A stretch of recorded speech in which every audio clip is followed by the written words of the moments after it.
안녕하세요, 루이스입니다. 네, 우선 1차 시험 보신다고 정말 고생 많으셨습니다. 자, 올해도 평가원 기출을 해설을 해보려고 하는데요. 그 전에 루이스 임용고시 심층 면접 기출 분석집이 이번에 개정이 됐습니다. 그래서 이거 좀 헷갈리시는 분들이 많은데 이거는 영어과용이 아니고 전교과용입니다. 네, 전교과 그리고 비교과 선생님들도 많이 활용하시더라고요. 네, 모든 전공이 다 볼 수 있는 그런 책이고요. 기출을 완벽하게 분석을 한 건데요. 단순하게 지역별로만 분석을 한 게 아니고 세부 주제별로 비슷한 주제들을 모아서 14개년 기출을 모아서 기출을 해설해 놓고 분석한 교재거든요.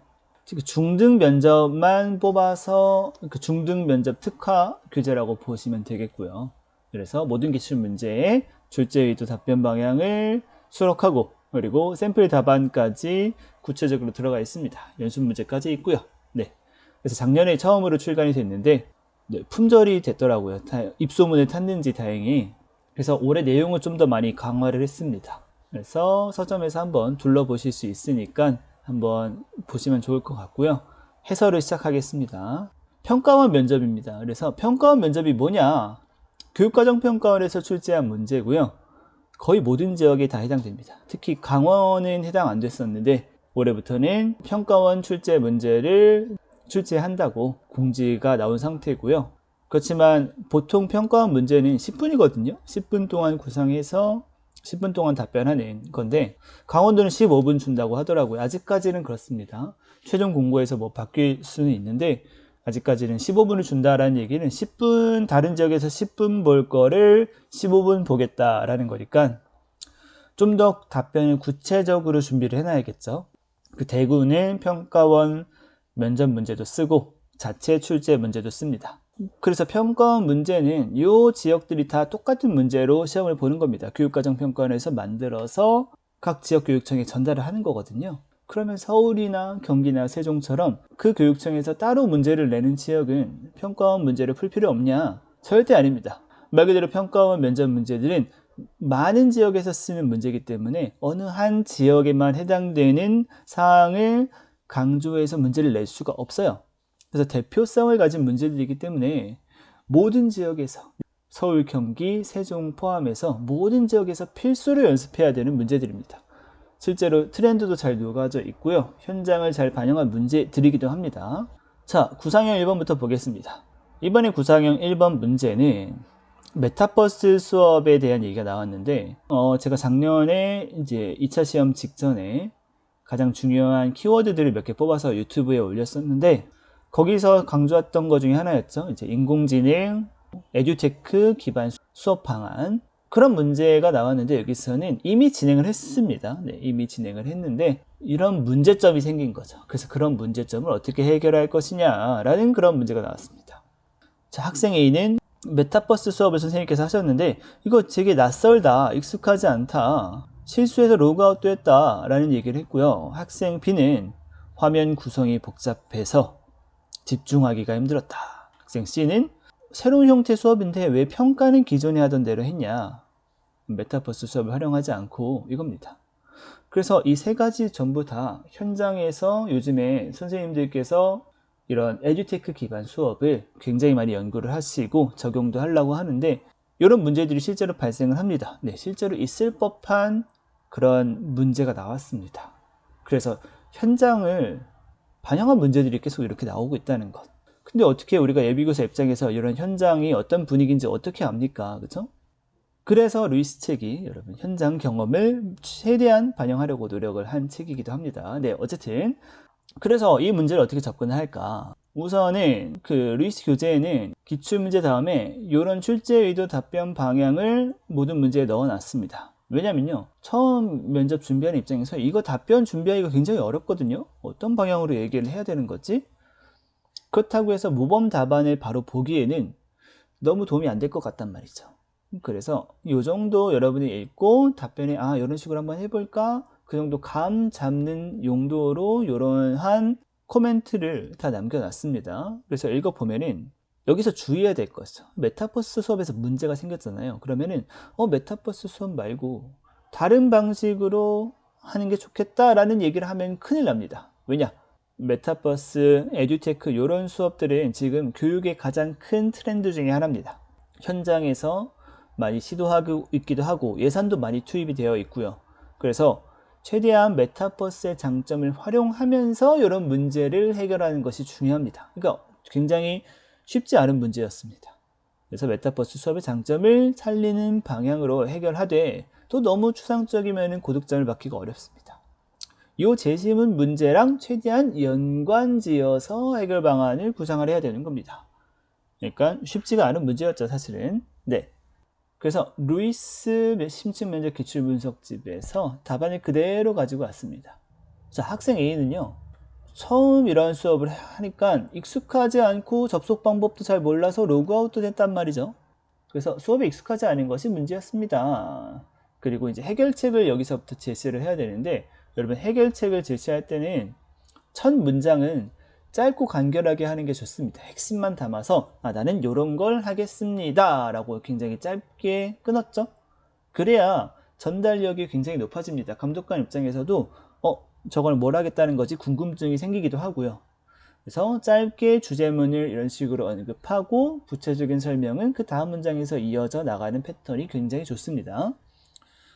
그럴 때 이 주제문을 조금 더 임팩트 있게 하면 좋은데 사실은 이거 익숙하지 않기 때문에 이거 접속 방법이나 뭐 활동 방법이나 이런 것들을 설명을 해줘야 되는 거거든요. 근데 이러한 활동 방법을 설명해 주겠습니다 라고 하면은 조금은 평범해 보이죠, 사실은.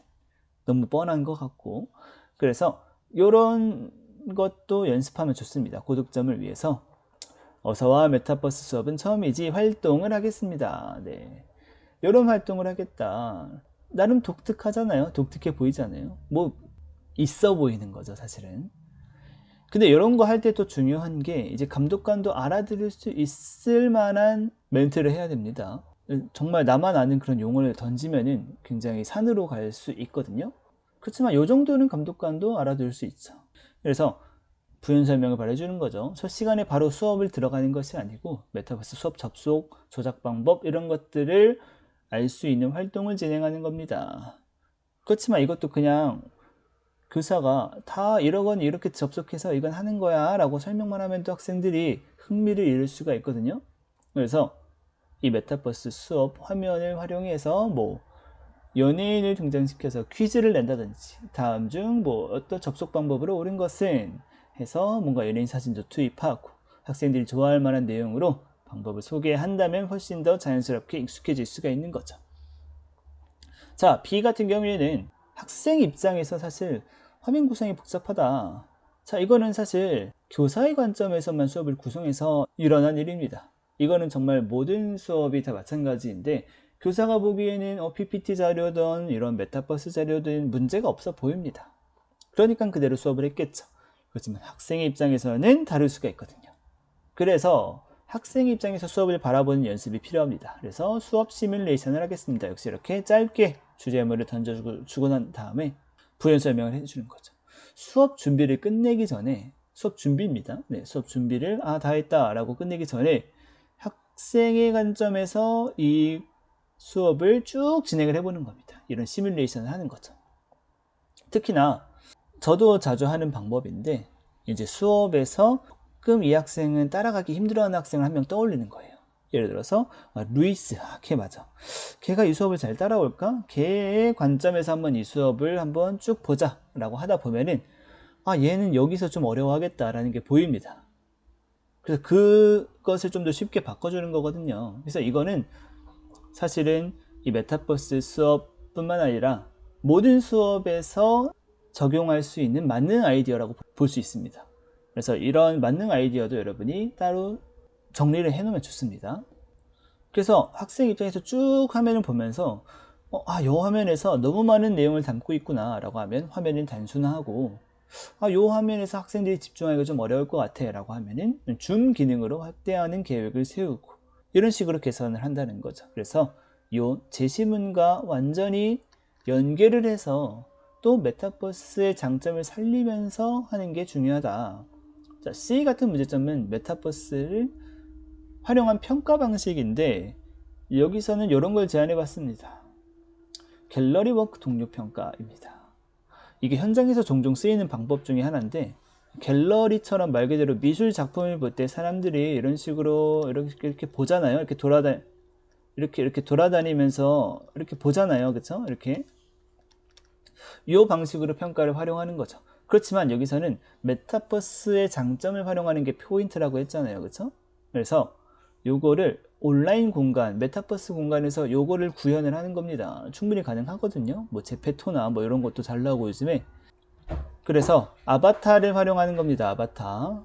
자신의 아바타로 접속을 해서 학생의 작품을 돌아다니면서 구경하면서 갤러리 워크 형태로 코멘트를 남기는 동료 평가를 진행하는 거죠. 그래서 흥미있기도 하고 다양한 피드백도 받을 수 있고 메타버스의 장점을 활용하기도 하고 나름 괜찮죠? 네, 좀 특색이 있으면서도 너무 뻔하지 않은 답변 그리고 구체적인 예시까지 나와 있기 때문에 이 정도 답변하시면 당연히 만점입니다. 네, 그래서 이걸 어떻게 가능하냐? 루이스 심층 면접 기출 분석집에 이러한 구체적인 아이디어들이 많이 있습니다. 네. 자, 그리고 이 문제는 사실 서울에서도 비슷한 문제가 나왔습니다. 이게 핵심 포인트라는 걸 알 수가 있겠죠? 스마트 기기 활용 수업 3가지랑 고려해야 할 사항 이런 것들로 나왔는데 올해도 당연히 2024년도 면접에서도 가장 중요한 주제이기도 합니다. 그래서 이번에 에듀테크 활용 수업이 이렇게 나왔는데 앞으로도 더 나오겠죠? 이제 나오기 막 시작한 그런 주제라고 보면 됩니다. 꼭 준비를 해놔야 되겠고 이러한 주제들을 묶어서 지역 상관없이 묶어서 이런 식으로 공부하는 게 굉장히 중요하다라고 해서 루이스 책에는 이 챕터에 이 분류를 해가지고 비슷한 문제들을 모아놨습니다. 그런데 이게 정말 중요한 이유가 있습니다. 왜 중요하냐면은 모아서 풀다 보면은 아이디어를 서로 공유를 할 수가 있어요. 여기서도 보면은 고려해야 할 사항 2가지 있잖아요. 그러면은 방금 우리 풀었던 문제가 나름대로 고려를 했어야 되는데 고려하지 않아서 나온 문제들이란 말이죠. 그렇죠? 그럼 여기서 우리가 연습했던 거를 여기서 그대로 적용을 할 수가 있죠. 학생들이 접속 같은 걸 어려워할 수 있으므로 어서와 메타버스 수업은 처음이지 이러한 수업을 진행해야 된다. 그리고 이 둘 중에 하나를 나머지 하나로 얘기하면 끝나죠. 그렇기 때문에 이런 식으로 좋은 아이디어가 있으면은 다양한 문제에서 활용할 수 있는 그런 순발력을 키우셔야 여러분이 짧은 구상 시간 그리고 즉답형도 있잖아요. 거기서 여러분이 순발력을 발휘하면서도 고퀄리티 답변을 이어서 할 수가 있습니다. 자, 구상형 2번입니다. 교사의 사명과 관련해서 모든 학생을 칭찬해야 되는 이유 그리고 노력할 방안 이겁니다. 여기서 여러분이 좀 주의해야 될 점은 그럼 이거 생각보다 어렵지 않은데 그냥 칭찬해야 되는 이유 2가지 얘기하면 되잖아 라고 하면 되는데 제시문이 괜히 있는 게 아니거든요. 제시문하고 연계를 지어야 됩니다. 여기서 칭찬할 만한 점이 없는 학생도 많다. 어떤 학생이 전학을 왔는데 큰 문제 행동을 보이지 않아요. 조용해요. 근데 특출난 장점이 보이지 않아 칭찬을 하기 어렵다. 그래서 이 문제는 쉬워 보이지만 어려운 문제입니다. 왜요? 일단은 이런 학생 포함해서 이런 칭찬할 것이 보이지 않는 학생을 포함한 모든 학생을 칭찬해야 되는 이유를 이야기해야 되는 거고요. 그리고 이거를 그냥 이야기하는 게 아니고 교사의 사명과 연관 지어야 됩니다. 그래서 어려운 문제입니다. 네. 그래서 이 문제는 일반 답변과 고득점 답변을 한번 나눠봤어요. 어떤 식으로 답변하는 게 좋은가? 그래서 일반적인 답변은 칭찬의 이유라고 하니까 학생을 성장시킬 수 있다 뭐 이런 식으로 이야기할 수 있죠. 틀린 답변은 아닌데 고득점까지는 어렵지 않을까라는 생각이 들거든요. 고득점을 하려면은 모든 학생 말 그대로 아까 말씀드린 대로 모든 학생을 칭찬해야 되는 이유와 교사의 사명과 또 관련을 짓는 거죠. 예를 들어서 재능에 대한 탐정을 갖는 것이 바로 교사의 사명이다. 이것도 나름대로 특이하면서도 감독관이 알아들을 수 있을 정도의 멘트죠. 네, 재능에 대한 탐정. 근데 탐정이 쉬운 거를 발견하는 게 아니잖아요. 좀 어렵지만 잘 관찰해서 발견해내는 게 탐정이잖아요. 그래서 특출난 장점이 A 학생처럼 특출난 점이 없어 보이더라도 이런 학생 포함해서 모든 학생의 긍정적인 변화를 정말 세심하게 관찰하고 장점을 막 끝까지 찾아서 이를 칭찬할 수 있는 게 바로 교사의 전문성이다. 교사만 할 수 있는 일이다 라는 거죠. 그것이 바로 교사의 사명이기도 하고 그래서 이러한 멘트를 써주면서 이러한 참교사 느낌의 나는 그런 설명들을 같이 제시를 해야 고득점이 가능하다. 자, 노력할 방안도 마찬가지입니다. 일반적으로 칭찬을 어떻게 할까? 그냥 열심히 관찰하면 되겠지? 이것도 그냥 틀린 건 아닌데, 자, 고득점을 위해서는 이 지문이랑 연계를 잘 해야 됩니다.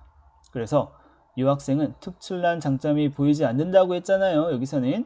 그렇지만 사실은 최근에 전학을 온 학생입니다. 학교 적응하기도 어려워요. 모든 것이 새로워. 그럴 때 장점을 발휘할 기회가 없는 거지, 사실은. 장점이 없다고 보기에는 좀 무리가 있다는 거죠.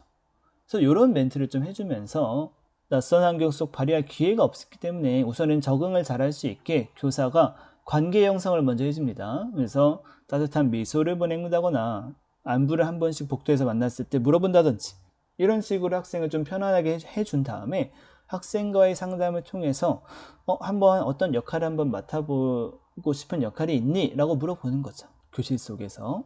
실제로 저는 어떤 되게 조용하고 굉장히 소극적인 학생에게 그 출석부를 담당하는 그런 역할을 맡긴 적이 있거든요. 물론 학생이 할 수 있을 것 같다고 이야기한 역할이기도 합니다. 근데 굉장히 꼼꼼하게 잘하는 거예요, 정말로. 그래서 정말 눈에 안 띄던 학생이었는데 그 역할을 시키고 난 다음에는 맨날 칭찬할 거리가 생겼습니다. 그래서 역할을 부여해서 장점과 칭찬거리를 만들어준다. 제가 지금 말씀드린 것처럼 이런 되게 추상적인 얘기만 이어질 것 같은 답변에서는 경험이랑 예시를 꼭 같이 얘기해주면 좋습니다. 구체적으로 하면 할수록 좋습니다. 자, 그러면은 이 문제도 역시 기출로 해결이 가능했었는데 공부 방향을 제시해드리기 위해서 자꾸 이런 말씀을 드리는 겁니다. 자, 좀 오래전이긴 한데 2016년도에 교사의 사명과 관련지어서 여기 보면은 조용히 지내는 학생들에겐 관심을 두지 않는 경향이 있다. 매우 비슷하죠? 그렇죠? 그래서 조용히 지내는 학생에게 관심을 잘 주지 못해서 그걸 해결하기 위한 방안을 여기서 연습을 했으면 또 교사의 사명과 관련지어서 설명하잖아요. 그렇죠? 그대로 써먹을 수가 있죠. 그래서 기출이 중요합니다. 그래서 루이스 책에는 요거를 같은 챕터에 넣어놨고요. 이런 점을 연습을 하면 또 2024년도 여러분 시험에서 써먹을 수가 있겠죠. 그렇죠? 그래서 이 문제를 작년 교재에 이렇게 해설을 해놨었는데 개인의 특성을 존중하는 역량이 필요하다라고 하고 이런 역할 부여죠. 이런 개개인의 특성에 맞는 역할을 맡아서 진행할 수 있도록 기회를 부여하는 거죠. 그리고 틈나는 대로 소통해서 칭찬거리를 찾고 자주 이름을 불러주고 뭐 이런 내용을 답변으로 적었었는데 이거 이런 식으로 연습해 놨으면 요거 답변하는데 큰 무리가 없죠. 그래서 기출이 굉장히 중요합니다. 여러분 1차 시험이랑 비슷합니다. 면접도 뭐 굉장히 많은 이러한 연습 문제를 푸는 것도 중요하겠지만 그것보다 먼저 필요한 거는 기출을 완벽하게 분석을 해 놓는 겁니다. 기출로 해결되는 문제가 거의 대부분이거든요. 그래서 기출을 여러분 꼭 정복을 하고 난 다음에 다른 연습 문제들을 푸시길 바랍니다. 자, 구상형 3번도 보시면 자, 요거 한번 보세요. 잠재력은 개인의 재능과 노력에 달려 있다. 잠재력을 발휘하는 것이 중요하다. 이겁니다. 아까 했던 거 그대로 써먹을 수가 있죠? 학생의 잠재력을 발휘하려면 어떻게 해요? 개인의 재능을 발견하는 탐정이 되어서 이러이러한 역할을 부여하고 그 역할을 통해서 바로 칭찬을 해주면서 개인의 잠재력을 발휘할 수 있도록 하겠다. 됐잖아요. 그렇죠? 네. 그래서 이렇게 계속 연계성을 가져가면서 여러분이 좋은 아이디어를 바로바로 써먹는 그런 연습이 필요합니다. 그렇지만 여기서는 이 A 교사를 중점으로 한번 답변을 만들어 볼게요. 이것 때문에 자주 나오는 주제거든요. 사회 경제적 격차가 있다. 이미 학교에 들어올 때부터 이미 가정 환경에서 큰 차이가 나기 때문에 그것 때문에 격차가 발생한다. 그래서 이 문제는 크게 보면은 학생 격차거든요. 코로나 이후에 발생한 그런 학생 간의 격차를 어떻게 해소할 것이냐라는 건데 이런 격차를 줄이기 위한 교사의 노력이 필요하다라는 거죠. 역시 근데 이것도 기출로 해결이 가능한데 이 교육 평등에 관한 문제잖아요. 나름 꽤 나왔거든요. 특히나 어디서 좋아하는 문제냐면 서울에서 굉장히 좋아하는 문제 스타일인데 평가원에서 나왔어요. 네. 그래서 다른 지역을 꼭 같이 풀어봐야 되는 겁니다. 물론 루이스 책에 보면은 자연스럽게 풀 수 있게 되어 있습니다.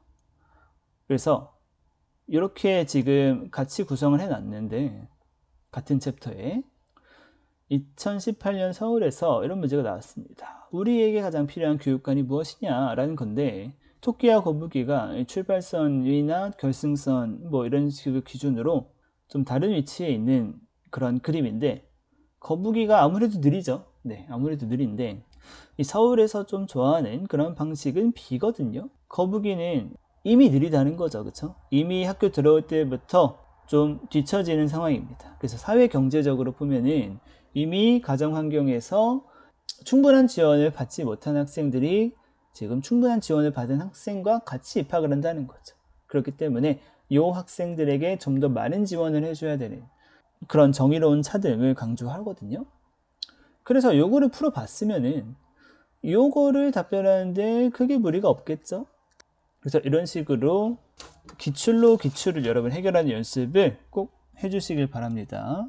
그래서 이런 학생들은 가정 환경에서 지원이 부족했기 때문에 학교에서마저 방치가 된다면 요런 B에서 얘기하는 잠재력을 발휘할 기회조차 받지 못할 수 있다는 거죠.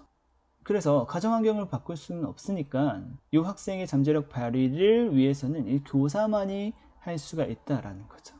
가정 환경에서의 어려움을 좀 극복할 수 있는 그런 도움을 줄 수 있는 건 교사만이 할 수 있다라는 그런 내용을 강조하면 좋을 것 같습니다. 자, 즉답형을 보시면은 탄소 저감 시범학교로 선정됐는데 이거랑 프로그램을 진행을 합니다. 네. 실제로 이거 지정이 되고 있거든요. 이 시범학교들이. 그래서 좋은 관계였지만 이 프로그램 진행에서 갈등이 생겼다.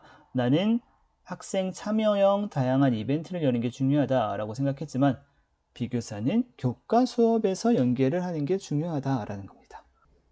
그런데 마지막 문장을 보시면 나의 방식대로 꼭 추진하고 싶다라는 말이 있습니다. 그 말은 나의 방식을 할 수 있도록 다른 교사들을 설득을 해봐라 라는 것 같습니다.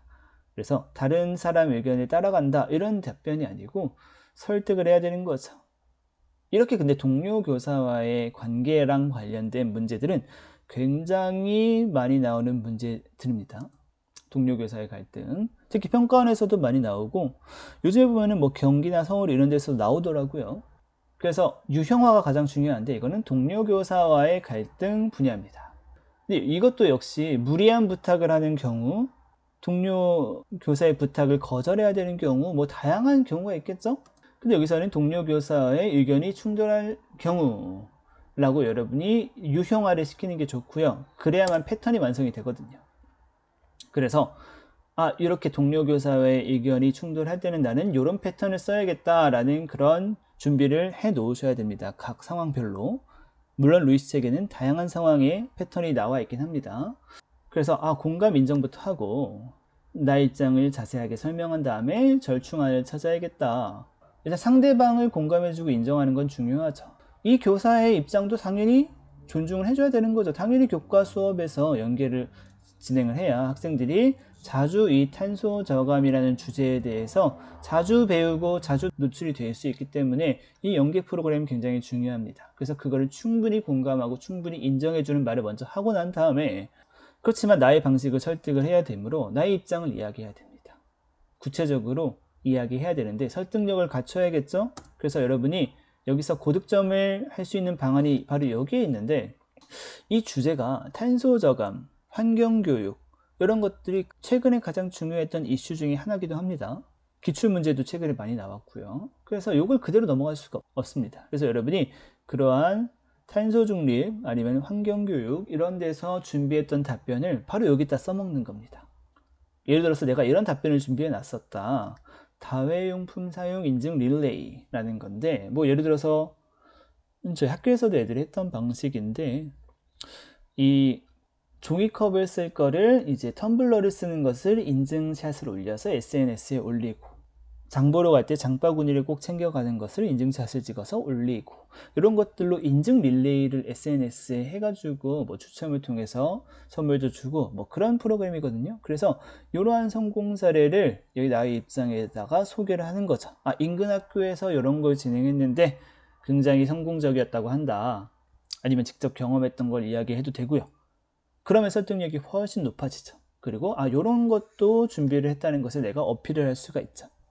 그러고 난 다음에 이제 절충안을 찾으면 됩니다. 상대방의 방식도 중요하므로 이러한 학생 이벤트 중심, 학생 참여형 이벤트를 중심으로 진행하되, 우선 몇몇 교과에서는 요거를 수행평가로 연계할 수 있는 방법을 같이 논의해보면 좋겠다라고 해서 절충안을 같이 찾는 방식으로 가면 됩니다. 다른 상황이 나와도 이런 식으로 연습하시면 돼요.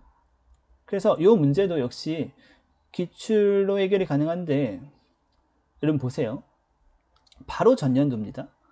자, 이번엔 평가원 문제였는데 전년도엔 서울에서 어떤 내용이 나왔냐면은 융합 수업을 하려고 하는데 다른 교사들에게 제안을 했는데 거절을 했습니다. 비슷하죠? 요거를 하려고 했는데 다른 교사들이 거절하는 입장. 이럴 때 어떤 식으로 해결할 것인지. 이것도 마찬가지입니다. 블린디드 수업 필요한데 아니다, 이제 할 필요가 없다라고 거절했다. 서울에서 이런 내용이 나왔습니다. 굉장히 비슷하죠. 그래서 여러분이 여기서 패턴을 만들어서 연습을 했으면 그 패턴 그대로 적용할 수가 있었죠. 2024년도 기출에서도 그럴 겁니다. 그래서 이 두 문제를 같이 배치를 해놨죠. 그래서 보면은 동료 교사의 관계도 무리한 부탁, 소통 문제, 갈등 협업 문제, 이런 식으로 루이스 책에서는 따로 분류를 했습니다. 그래서 관련 문제들을 이렇게나 모아놨습니다. 굉장히 자주 출제되는 그러한 주제라고 여러분이 여기서 볼 수가 있죠. 그래서 요 정도 갈등 문제잖아요. 방금 요 정도 연습을 했으면 달인이 돼 있을 겁니다, 여러분. 네, 그래서 비슷하게 나오면 똑같은 패턴도 적용할 수 있고, 그래서 여러분이 지역별로가 아니고 세부 주제별로 나눠서 기출 문제를 풀이해야 되는 그런 이유가 바로 여기 있습니다. 자, 몇 가지 더 증명을 해 보일게요. 이거 그냥 몇 문제만 뽑아서 이런 얘기 하시는 거 아닙니까? 라고 이야기할 수 있기에, 자, 다 올해 기출입니다. 2023년 서울에서 이런 내용이 나왔습니다. 꾸준한 발전을 위해서 노력해야 된다. 그래서 노력을 어떻게 교직에서 할 것이냐라는 건데, 자, 굉장히 10년 전 문제이긴 한데 평가원 문제입니다. 자, 수업, 학급 운영, 행정 업무에서 어려움을 극복하기 위해서 앞으로 어떻게 노력할 것인지 수업, 학급 운영, 행정 업무 차원에서 다 여기서 연습을 해 놓을 수 있었습니다. 요거 그대로 여기 적용하면 되죠. 그래서 다른 지역이라고 여러분 그냥 넘어갈 것이 아니고 오래전 문제라고 넘어갈 것도 아닙니다. 자, 이게 더 대박이었어요, 여러분. 우리 담임인데 우리 학급에서 교과 선생님이 들어오시는데 그 선생님이 찾아와서 우리 반 학생이 자꾸 문제를 일으킨다. 이거 어떻게 할 거냐. 이번에 서울에서 나온 문제인데, 자, 바로 전년도 경기입니다. 담임인데 교과 교사가 들어와서 담임 학생에 대한 지도를 해달라고 한다. 똑같은데요, 이건 진짜. 그래서 여러분이 서울이라고 해서 작년에 경기를 안 풀어보고 갔으면은 요렇게 완전히 이득을 볼 수 있는 상황을 놓치게 되는 거죠. 이런 식으로 똑같은 문제가 나올 수도 있다. 물론 똑같은 문제가 아니더라도 아이디어를 이렇게 공유할 수 있는 부분도 굉장히 많다는 겁니다, 기출이. 자, 경기도 마찬가지입니다. 이번에 경기도 보면은 모든 활동에서 해결할 방법을 제시하시오 라고 하는데 뭐 그런 겁니다. 무임승차 같은 거 나오고. 그런데 이미 2020년도 경기도에서 무임승차 문제 모든 활동에서 나왔었고요. 인천은 지금 평가원으로 됐는데 인천 자체 출제할 때가 있었어요. 이 문제들을 또 그냥 건너뛰면 안 되는 게 여기도 나왔습니다. 모든 활동에 대한 문제점들 항상 무임승차 포함해 가지고 여러 가지 문제들이 나왔는데 요거를 어떻게 해결할 것이냐 라는 문제가 이미 나왔습니다. 그래서 요거를 연습해 놓고 요거를 연습해 놨으면 이거는 그냥 여러분 즉답형이면 생각할 시간을 안 준다는 거거든요. 거의 술술 나옵니다. 네, 술술 나옵니다. 문제가 없습니다.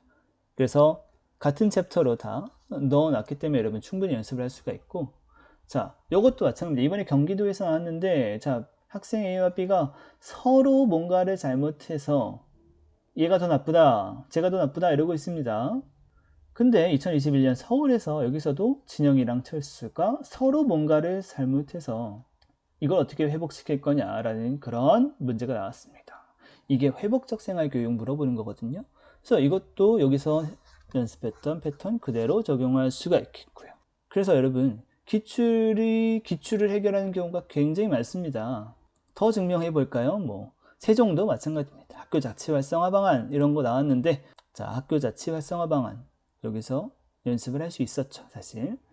여기서도 융합교육에 관한 방법, 이것도 되게 중요한 이슈 중에 하나예요. 융합 수업 기출문제 많이 안 나왔는데 최근에 이제 막 이렇게 나오고 있습니다. 그런데 예전에 이미 나왔었습니다. 융합 수업 진행 방안 역시 여기서 나왔었죠. 같이 적용해서 답변을 만들 수가 있죠. 그래서 다른 지역이라고 여러분 무시할 게 아니고 옛날 문제라고 무시할 게 아닙니다. 같이 이렇게 같은 챕터에 묶어놓고 같은 주제별로 공부하는 게 매우 중요합니다. 그러니까 강원이 이번에 평가원으로 바뀌었는데 이제 가장 최근에 자체 문제 출제를 했었는데 여기서도 역시 다 이미 다른 지역에서 기출이 됐던 내용이 똑같이 나왔습니다. 궁금하시면 멈춰놓고 보세요. 자, 그래서 책 홍보이기도 하지만 사실은 이렇게 공부하는 게 당연히 맞다는 걸 제가 나름대로 증명을 한 것 같습니다. 이번 기출 문제가 다 그렇게 나왔었는데요. 그렇죠? 그렇기 때문에 여러분 기출은 지역별로 그냥 쭉 풀고 그게 중요한 게 아니고 영역별로 풀어야 됩니다. 그것도 영역도 그냥 큰 영역이 아니고 세부 영역으로 나눠야 그래야 뭘 준비해야 될지가 나옵니다. 그렇죠? 그래서 이 큰 학교 운영 미래교육 챕터에서 또 세부 주제 이렇게 나눠서 그 세부 주제에 해당되는 기출문제를 이렇게 모아놓고 이런 구성이 가능하기 때문에 이 책의 큰 장점인 것 같고요. 그래서 여러분이 실제로는 이런 식으로 각 챕터별로 이렇게 기출문제를 먼저 푸실 수가 있고요. 그래서 나름대로 여기서 여러분이 여기다가 필기할 공간이 있고 어려우시면 여기까지만 읽으시면 됩니다. 출제의도 답변 방향이 문제마다 다 나와 있거든요. 아, 이런 식으로 답변하는 게 낫겠다라고 감을 잡으시면 다시 적어 보시고 그런 다음에 모범 답안이랑 비교해 보시면서 여러분이 보충할 건 보충하시면 됩니다. 답안도 굉장히 구체적으로 쓰려고 노력했기 때문에 그대로 갖다 쓰시면 됩니다. 그냥 사실은. 네. 근데 여기 기출문제 해설만 되어 있는 게 아니고 그 챕터의 가장 중요한 이런 핵심 아이디어들이 있죠. 네, 이론들도 정리가 챕터별로 되어 있습니다. 여기서 답변을 활용하셔도 되고 그리고 각 챕터의 마지막에 이제 이런 빈 공간이 있는데 여러분이 여기서 뭘 하셔야 되냐면은 그 챕터에서 문제를 쭉 풀었을 때 여러분이 했던 아이디어나 아니면 모범 답안 중에 아니면 요 이론 파트 중에서 가장 좋은 아이디어들 있죠. 가장 좋은 아이디어를 뽑아서 이 주제가 나오면 나는 이런 답변을 해야겠다라는 것들을 쭉 정리를 해 놓으시는 겁니다. 챕터에. 왜냐면은 엄청나게 많은 아이디어를 여러분이 전부 다 외워서 짧은 기간 동안에 그거를 시험장에서 다 쏟아낼 수가 없거든요. 순발력 싸움이라서 실제 시험은. 그래서 베스트 아이디어를 나름대로 추려놓고 그거를 자동화시키는 게 좋습니다. 여기서 끝나지 않고 자, 루이스 책의 마지막에는 이 아이디어 자동 정리 노트가 있어요. 그래서 주제별로 내가 여태까지 했던 것들 중에서 정말 베스트 아이디어 4개씩만 뽑아서 여기다가 마지막으로 정리를 해 놓는 거죠. 실제 시험장에서 요게 나오면 난 요거를 꺼내 써야겠다 라는 것을 정리를 쭉 해놓을 수 있게 되어 있습니다. 그래서 이 책 전체적인 챕터 구성과 마지막에 이런 아이디어 정리 노트까지 다 같은 챕터랑 같은 분류 기준으로 되어 있기 때문에 여러분이 여기서 최종 아이디어로 추리시고 그래서 여러분이 지금부터 면접을 준비하시는데 뭐 어떤 책으로 하시든 간에 아이디어가 굉장히 많이 쌓입니다. 이것저것 읽는 게 굉장히 많습니다. 근데 시험장에서 이걸 다 얘기할 수 있을까요? 준비 기간이 너무 짧아요. 그러기에는 어렵습니다. 그리고 즉답형 그리고 구상 시간도 얼마 안 주기 때문에 이거 다 즉석에서 여러분이 문제를 보고 꺼내 쓰기가 어렵습니다. 여러분이 처음에는 뭐 다양한 아이디어를 보시다가 한 단계 줄이셔야 됩니다. 한 단계 줄이고 그리고 한 단계 더 줄이고 그래서 정말 베스트 아이디어를 가지고 실제로 요거로 여러분이 아까 그 하나의 아이디어를 다양한 문제에 쓰는 거 예시 보여드렸죠? 그런 식으로 준비를 하셔야 됩니다. 근데 이 과정을 루이스 책은 자동으로 할 수밖에 없다 라는 것에 큰 장점이 있는 책이라고 생각되니까 한번 활용해 보시는 것이 어떤지. 평가원 기출문제에 대한 해설을 여기서 마치고요. 다음에 또 다른 영상으로 찾아뵐 수 있도록 하겠습니다. 이상 마칠게요.